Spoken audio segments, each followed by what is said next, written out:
Hello everyone. In this video, we'll be solving problem 74, search a two-dimensional matrix. The problem statement is, we are given an m by n integer matrix with the following two properties. Each row is sorted in the non-decreasing order and the first integer of each row is greater than the last integer of the previous row. We are given an integer target. We need to return true if it exists in the matrix. And as an added constraint, we need to write a solution that uses O of log of m into n time complexity. In example number 1, with this as our matrix and the target given as 3, as it exists in it, the output is true. I hope you are able to understand the problem statement. Now let's switch to whiteboard and discuss a couple of approaches.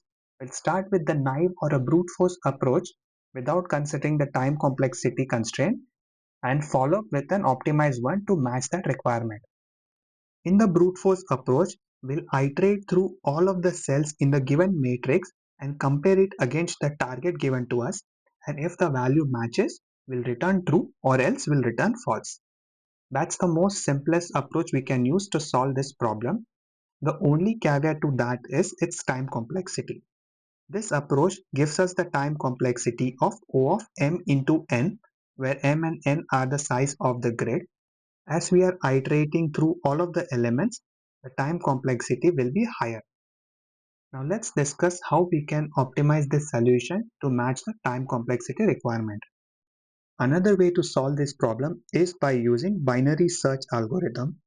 The criteria to effectively use binary search is to make sure that the input array is sorted, and it is already given in the problem statement that each row is already sorted in the non-decreasing order, and the first element in the row is going to be greater than the last element of the previous row. So if we try to flatten this entire matrix down into a single array, starting from the first element all the way till the end of the first row, and continue it with the first element in the next row, all of the numbers will still be sorted. And once we have a single array which is sorted, we can easily apply the binary search algorithm on it. One option is to iterate through all of the elements in the matrix and add it to the array, after which we can apply the binary sort algorithm. This solution will not be any better than the previous one because it will still give us the time complexity of O of m into n. Instead, we need to use some formula that will help us calculate any elements corresponding row and column if we want to use the matrix as is without having to create any additional array.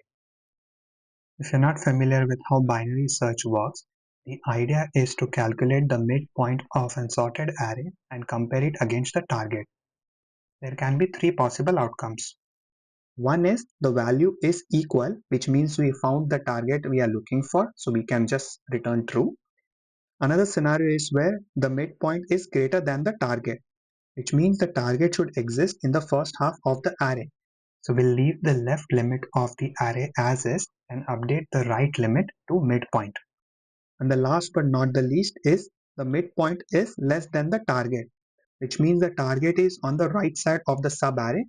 We leave the right end of the array as is and update the left side to midpoint. We'll repeat the same cycle with the updated pointers until we have identified the target.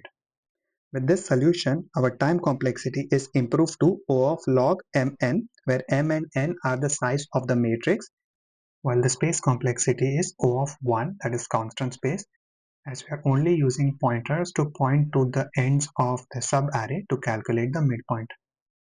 I hope you are able to understand this explanation. Let me show you how we can implement this using C#. Here is my C# solution. In the main method, I start by initializing my rows and the columns variable based on the length of the matrix. I'm then initializing the left and the right pointers for the subarray. Following that, I'm starting a while loop until left pointer is less than or equal to the right pointer. In the while loop, I'm calculating the mid of the entire flattened matrix or subarray.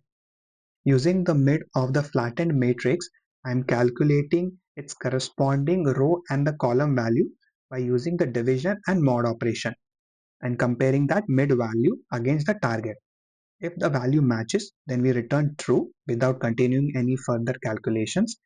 If the mid value is less than the target, which means the target is on the right side of the array, so we are updating the left pointer to mid plus 1 so that the range is changed. Else, we are updating the right pointer. This means that the target is on the left side of the mid.